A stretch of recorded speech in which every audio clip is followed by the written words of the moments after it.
Ya, lagi live di perbatasan Provinsi Gorontalo sama Sulawesi Tengah nih guys. Selamat malam. Yuk.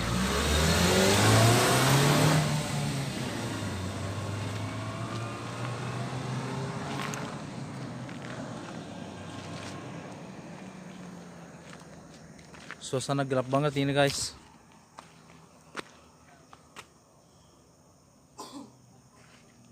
Posnya lagi mati lampu.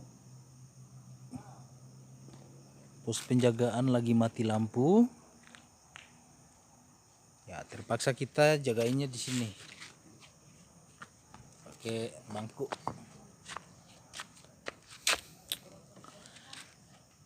Di situ adalah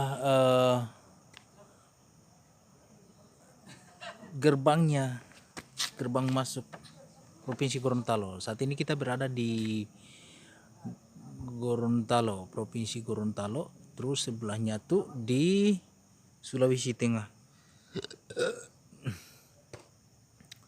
Terima kasih. Assalamualaikum warahmatullahi wabarakatuh. Demikian.